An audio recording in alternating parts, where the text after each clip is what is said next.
Bonsoir, Monsieur le Premier ministre. Bonsoir. Merci d'avoir accepté notre invitation. Les Français, après le drame terrifiant d'aujourd'hui, veulent des réponses claires, notamment concernant l'achat des armes blanches. Quand allez-vous prendre des mesures efficaces, rapides, concrètes, pour interdire la vente de ces armes blanches à des mineurs de moins de 18 ans?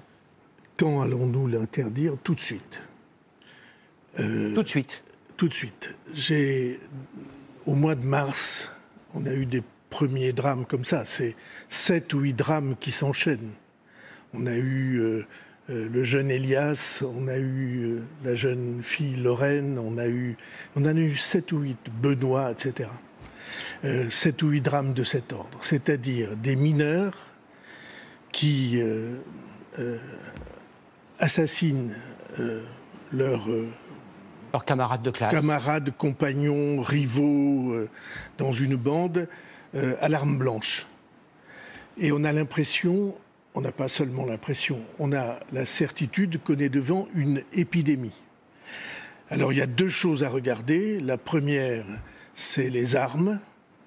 Est-ce qu'on fait ce qu'il faut pour que les armes soient mieux contrôlées, mieux maîtrisées et plus interdites? Pas encore, on va le faire, je vais vous rendre compte de ce point. Et deuxièmement, ceux qui portent les coups, les adolescents qui sont forcément avec des déséquilibres. Et qu'est-ce qu'on peut faire pour rétablir cet équilibre, ou en tout cas empêcher les dérives? Sur le port d'armes, notre reporter aujourd'hui même, Ignacio Bornassin, a acheté en ligne une arme extrêmement dangereuse. On ne lui a jamais demandé son âge. C'est encore possible en 2025 en France? Oui, c'est possible en 2025, notamment de l'acheter sur Internet. Et c'est ce à quoi nous allons mettre un terme. Contrôle d'identité. Avec deux mesures très importantes. La première de ces mesures, c'est qu'on va élargir la liste des armes. Pour l'instant, il n'y a que les poignards, pour simplifier, qui sont interdits. Et on va interdire tout couteau qui peut constituer une arme. On a vu aujourd'hui que ça peut être un couteau de cuisine, hélas. Mais sur le contrôle de l'âge, Monsieur le Premier ministre, et ça donc, c'est très important. Sur le contrôle de l'âge, on est en train, vous le savez, sur les sites pornographiques, de proposer ce contrôle de l'âge. Il va être étendu là, et lorsque on n'aura pas de contrôle de l'âge et que les armes seront des armes de cette nature, il faudra qu'un adulte signe la réception. C'est-à-dire, on contrôlera au moment de la livraison du colis, on contrôlera quel est l'âge de celui qui signe la réception du colis. Et vous voyez qu'on a là quelque chose de beaucoup plus efficace et de beaucoup plus immédiat que la vérification en ligne de l'âge qui est encore pas tout à fait au point. Quand cela va-t-il entrer en vigueur? Vous disiez demain, avant l'été, très bientôt? Tout de suite, l'élargissement de la liste des armes blanches, des couteaux, c'est tout de suite. Et l'imposition que ce soit une vérification d'âge de celui qui reçoit le colis, c'est tout de suite aussi. Vous disiez cet après-midi que vous étiez favorable à l'expérimentation, la généralisation des portiques de sécurité dans les établissements scolaires. Même question que pour les armes. Avant cela... C'est pour quand? Oui. Avant cela, il y a une deuxième chose qu'il faut affronter, c'est l'interdiction du port d'armes. Oui. Parce que le couteau, c'est une chose...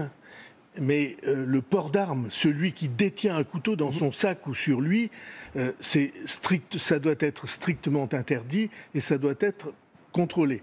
Ça n'empêchera pas tous les drames, parce que ce que vous avez sous les yeux, ce qu'on a vu là, juste avant que cette jeune femme soit arrachée à la vie et au sien, à son petit garçon, juste avant, ce qu'on a vu là, on était en plein contrôle des sacs par les gendarmes. Précisément. Et donc, ça n'empêche pas, ça va tellement vite, le fait de sortir un couteau et de porter les coups mortels. Mais il n'empêche que nous avons fait, vous l'avez rappelé, 6500 contrôles depuis qu'au mois de mars, j'ai demandé qu'on élargisse ces contrôles. C'est donc efficace et multiplié. 6500 contrôles et on a saisi près de 200 couteaux dangereux et 200 autres armes, poings américains par exemple, qui sont dangereuses. Les portiques de sécurité Y êtes-vous favorable? Et si oui, quand allez-vous commencer à les installer? Je comprends bien que ça ne se fait pas du jour au lendemain. Alors, c'est une question très controversée. Mais vous, personnellement, y êtes-vous favorable? Moi, personnellement, je suis favorable à ce que, en tout cas dans les établissements dans lesquels il y a du désordre, on expérimente les portiques, comme ceux qu'on a dans les aéroports. Mais vous voyez l'inconvénient que ça ralentit l'entrée des élèves au moment de l'entrée dans l'établissement. Mais ça peut sauver des vies. Et en tout cas, ça va participer à quelque chose que nous avons le devoir de faire, c'est-à-dire le répandre dans l'esprit de tous les élèves et de leurs parents l'idée que le couteau est interdit. Et le couteau est interdit parce qu'il est dangereux, y compris pour celui qui le porte. Tout à l'heure, un de mes amis me racontait que son fils de 10 ans lui a dit « Papa, quand est-ce que je pourrais avoir un couteau pour aller à l'école ?» C'est en train de se répandre et c'est contre cette culture du couteau qu'on prend pour se défendre pour les uns, pour faire le macho pour d'autres, pour s'affirmer comme un adolescent. Et donc c'est contre cette culture-là qu'il faut que nous nous battions et que nous allions un stade plus en avant encore, qui est le repérage des difficultés de santé mentale. On va y venir dans un court instant. Un rapport vous a été rendu il y a quelques jours et ce rapport précise qu'il serait très bien, très efficace d'installer systématiquement, obligatoirement des caméras de vidéosurveillance dans tous les établissements. Même question, allez-vous le faire et si oui, quand? Je suis très partisan de la vidéosurveillance quand on est un maire de ville qui a placé plusieurs centaines de caméras et qui vérifie tous les jours à quel point c'est utile. Mais vous voyez bien que dans un drame comme aujourd'hui, la vidéosurveillance n'aurait pas eu de sens. Les gendarmes étaient là. Les gendarmes étaient à l'entrée de l'établissement en train de vérifier les cartables des élèves. D'ailleurs, s'ils n'avaient pas été là, peut-être le drame aurait-il été encore beaucoup plus important. Donc la vidéosurveillance est utile, mais peut-être on peut une seconde rappeler où nous sommes. Nous sommes à Nogent, dans la Haute-Marne, un chef-lieu de canton de 3500 habitants, dans un collège de 320 élèves. C'est-à-dire le cadre le plus familial qu'on puisse imaginer, qu'on puisse trouver. C'est un élève, Elisabeth Borne le disait tout à l'heure, qui ne présentait pas de profil de dangerosité particulière. Il a quand même été exclu 2 fois de l'établissement, peut-être pour des broutilles, l'enquête le déterminera. Mais vous parliez tout à l'heure à l'Assemblée nationale des problèmes massifs de santé mentale chez les jeunes.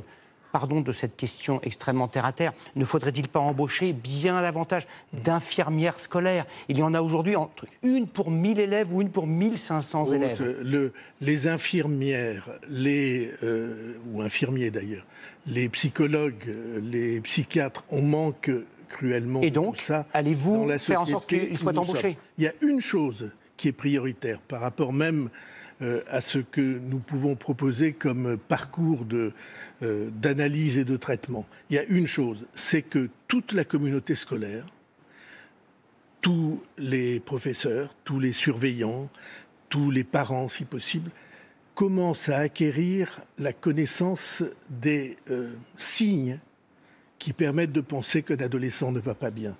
Ça ne servira pas seulement contre la violence. Vous savez que la première cause de mortalité chez les jeunes, hélas, ce n'est pas la violence, c'est le suicide. Et donc, et le harcèlement. Alors c'est tout à fait... On sait bien que les accidents peuvent se multiplier. Ce garçon-là était ce qu'on appelle un référent harcèlement.